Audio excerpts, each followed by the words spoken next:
poco, de hecho, Omar, para las elecciones municipales y regionales que se celebran pues en octubre de este año. No falta nada, No 2 de falta octubre, un absolutamente mes. nada y es importante, ojo, tener una mirada de cómo se está dejando, ¿no?, la percepción que tienen los ciudadanos sobre el desempeño de sus alcaldes. Y para eso vamos a conversar, y ya está con nosotros en cabina Omar Castro, gerente general de CPI, sobre esta encuesta que ha realizado CPI sobre la intención de voto a nivel distrital de Lima Metropolitana y también el balance, la percepción que tienen los ciudadanos. Omar, bienvenido. ¿Cómo estás, ¿Cómo Omar? estás, Valeria? Omar, buenas tardes. Gracias por la invitación. A ver, en primer lugar, los primeros hallazgos que ha tenido, digamos, este recojo de información por parte de CPI, primero por la percepción, ¿no?, que tienen los ciudadanos de aprobación o desaprobación del desempeño, la gestión de sus alcaldes. Sí, es correcto. Nosotros hacemos regularmente estas mediciones, este barómetro de gestión de la autoridad vigente, en este caso. Y claro, es obvio de que la situación de la pandemia ha afectado a los gobiernos municipales y regionales. Recordemos que la pandemia entra justo después del primer año de gestión que ellos asumen, el 1 de enero del 2019.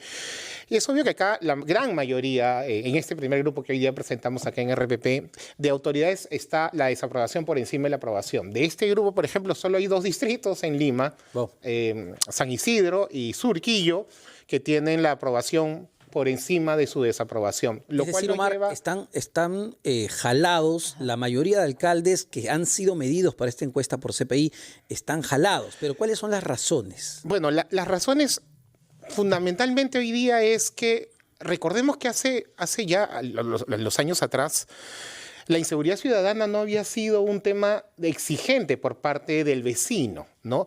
Ahora es distinto. Ahora ante la inacción por parte del gobierno central, del Ejecutivo, del Ministerio del Interior, el vecino ya le exige a su gobierno local una decisión, una acción mucho más clara respecto a la lucha contra la delincuencia. Entonces, eso es lo primero que les está afectando. La delincuencia ha crecido tanto en el país, no solo en Lima, sino a nivel nacional, de que es la primera exigencia que tiene. Entonces, al no cumplirse esa exigencia, empieza en realidad la desaprobación a las gestiones de las autoridades. Esa es la primera exigencia, Omar, Valeria, Seguridad. en torno, sí, a los gobiernos locales, seguridad.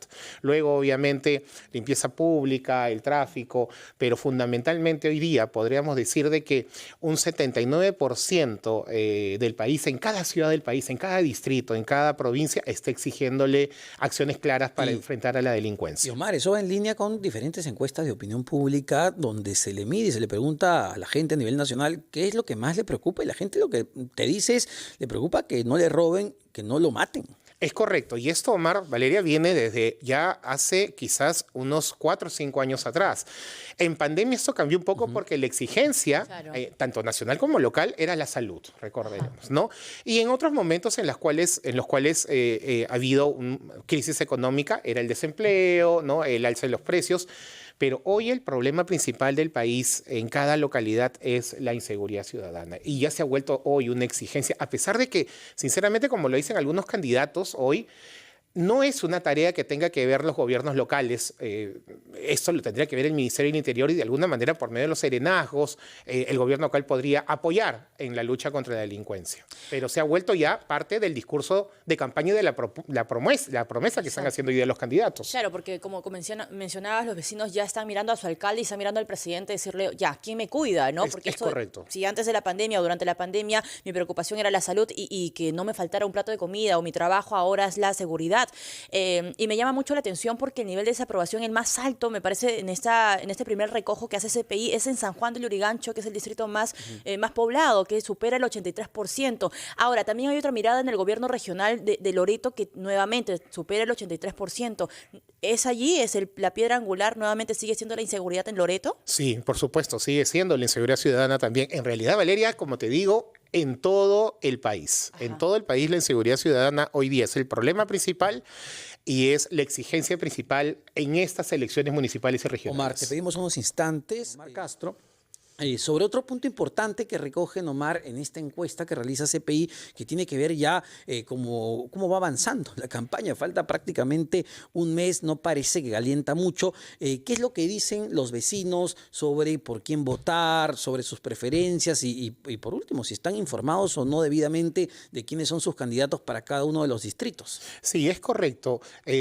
La campaña definitivamente acaba de empezar. Eso es lo real. Y acaba de empezar porque creo que las personas todos hemos estado mucho más pendientes de qué pasaba con el presidente, qué pasaba con el Congreso. Esta lucha entre el Ejecutivo y el Congreso ha acaparado la atención totalmente de todos nosotros. Y sobre todo en lo que es noticia, la información. Esta campaña va a ser muy corta. Diríamos que ya ha empezado porque de alguna manera nosotros sí vemos una diferencia cuando hacemos la pregunta de intención de voto en cada ciudad del país. Vemos que ya este número de la gente que te respondía por ninguno de ellos o que te respondía no precisaba el voto, ha disminuido.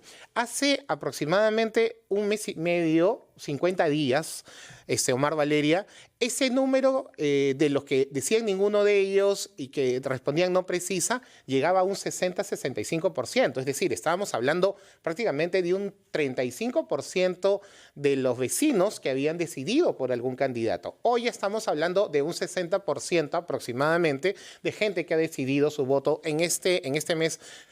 Ha crecido ese número, pero todavía tenemos a un 40-45% en promedio de personas que responden por ninguno de ellos o que no están precisando por quién votar. Históricamente, en promedio, el blanco viciado es entre 10 y 12%. Es decir, si a ese 40-45 le quitamos el 10%, podríamos decir que hay entre un 30 y un 35% de personas, de vecinos, que de todas maneras van a votar por un candidato. De todas maneras. O sea, todavía esta elección es abierta porque las intenciones de voto, como habremos visto en los cuadros que hemos presentado, están muy pequeñas, o sea, todavía no hay un candidato en muchos distritos o en muchas ciudades que despunte, ¿no? Y que podamos decir ese fijo. Además, las elecciones no pueden darse por fijas un ganador hasta el mismo día de la elección. Estas son fotos del momento. Hay que ver tendencias más que todo. Dime, Valeria. Sí, y si bien es cierto, ha empezado ya la campaña, todavía no se calientan los motores. ¿Esto más o menos cuántas semanas antes de las elecciones se verá? Bueno, en otras elecciones esto ya había calentado hace mucho. Ese es particular por la circunstancia especial, por la coyuntura, efectivamente, por no saber, por estar en esta inestabilidad que pasa, ¿no? O sea, ayer han detenido, o sea, han dictaminado prisión efectiva a la cuñada del presidente de la República. Eso nunca se ha visto antes. O sea, eso obviamente, desánimo? Más que un desánimo, hay una desconfianza total por la clase política y por todo lo que signifique política y elecciones en el país. Y esto, Mar, viene ya, a ver, entiendo que se agudiza con lo que vamos conociendo día a día en cuanto al gobierno central, pero ya en las elecciones presidenciales del año pasado vimos también un gran nivel de desánimo, es decir, el voto blanco y viciado fue significativo. El voto blanco y viciado no solo fue significativo, sino que los dos candidatos que pasaron a segunda vuelta pasaron con números que nunca antes se habían reflejado. O sea, ninguno llegó al 20%. Entonces, esa es una situación que confirma de alguna manera que todos los peruanos, toda la población tiene no solo desconfianza, sino que existe un hartazgo realmente por lo que está ocurriendo en el país, porque creo que todos entendemos finalmente de que hay un juego político atrás de cada acción que realizan tanto las bancadas del Congreso como el Ejecutivo con los movimientos que hace. Pero, a ver, y para que también la gente lo entienda, ¿no? Eso también es peligroso porque ese voto blanco y ese voto viciado, ¿qué termina generando? Lo que termina generando el voto blanco y viciado es que el candidato que termina en primer lugar con muy poco margen, y algunos podrían hablar no legitimado, saque mayor ventaja, ¿no? Saque mayor ventaja. Pero creo que la obligación y la tarea de cada uno de nosotros, esa responsabilidad cívica, debe estar orientada a buscar a los candidatos con mejor currículum, ¿no? Con mejor experiencia, más capacitados, técnicamente hablando, para hacer una buena gestión, sobre todo en estas elecciones locales, ¿no? Y ahora, cuando tenemos este escenario, digamos, con cierto descontento, con cierto desgano, desconfianza, incertidumbre también que genera la misma coyuntura política, eso hace que los candidatos estén empujando con mayor fuerza, digamos, la campaña electoral. ¿Qué tan agresivas ahora las campañas electorales? Bueno, yo siento que la campaña electoral ha empezado hace pocos días, ¿no? Yo siento ya que los candidatos, tanto en redes como uno pasea por las calles, camina por las calles y siente que ya hay una mayor presencia. Pero es una campaña distinta, ¿no? El mensaje fundamental de todas las campañas que estamos viendo, tanto en redes como en vía pública, es la seguridad. Además, a Lima, el candidato que está primero en las preferencias que nosotros hemos presentado, bueno, por un margen pequeño, que es el señor Daniel Urresti sobre Rafael López Aliaga, el candidato Daniel Urresti, está identificado y nosotros hemos hecho la pregunta ¿por qué votaría usted? Y prácticamente el 70%, el 75% de su electorado que hoy lo ha elegido dice porque es la persona más capacitada para enfrentar la inseguridad ciudadana. Después no hay otro atributo que sobresalga ahí. ¿Y crees que eso pueda cambiar? Porque, digamos, la mayoría de encuestadoras presentan básicamente la misma fotografía al día de hoy en cuanto a los candidatos para Lima Metropolitana. Pero ya un mes, ¿crees que ese escenario pueda cambiar? Porque ayer, por ejemplo, en este debate que organizó Cuarto Poder, no se presentó Daniel Urresti. Y hemos visto la estrategia, ¿no? Al que va primero, pues no le conviene mucho entrar al debate. ¿No? O sí, o se Normalmente, recordemos la campaña pasada, el señor Renzo Reyardo no se presentó. Así y es. la gente lo vio como, bueno, como un acto. Y estaba top. Estaba arriba, y durante mucho tiempo estuvo arriba. Normalmente Valerio Mar no gana el que está primero. Nunca ha ganado el que está primero en las encuestas. Entonces, me imagino que es parte de una estrategia. Ahora, yo leí esta mañana en redes que el señor Urresti estaba mencionando que no lo habían invitado. La gente del canal, del programa, dice que sí lo invitaron desde hace un mes y que han estado en contacto, me imagino, con la gente de la campaña y que sí ha existido la invitación. Pero si puede cambiar, en el camino se han quedado candidatos que estaban creciendo, ¿no? Y que algunos podían identificar como el outsider. 3 candidatos distritales, marcadamente. Ede Cuellar, el alcalde de Ate, Álvaro Paz de la Barra, el alcalde de La Molina, y el señor Luis Molina, el alcalde de Miraflores. Los 3 que empezaron con 1%, uno llegó a 5, el otro llegó a 7 y había uno que llegó a 8 y los 3 salieron de carrera. Podrían haber sido de alguna manera quizás como se le suele denominar el outsider que aparece, ¿no? Claro. En este caso tenemos a los 3 primeros hoy día que han sido candidatos presidenciales.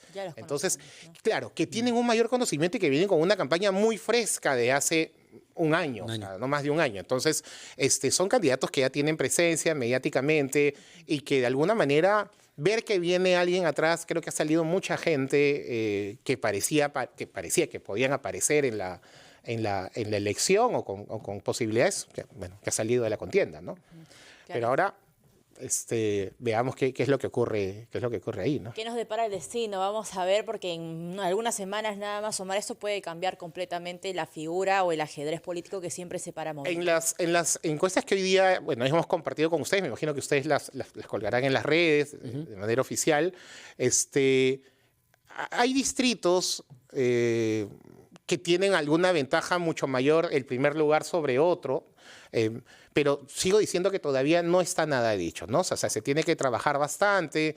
Esta es una foto del momento, pero como nosotros decimos siempre, lo más interesante acá es ver las tendencias. Eso. Y esas tendencias son las que van finalmente a marcar, ¿no? Muchísimas gracias, Omar, por esta información. Omar Castro, gerente general de CPI. Efectivamente, toda esta información va a estar en nuestra página web de rpp.pe. Además, la vamos a ir comentando en nuestras diferentes plataformas de radio, televisión y la plataforma digital. Son las 12:59 de la tarde. Valeria, tenemos que ir a escuchar el gran resumen de la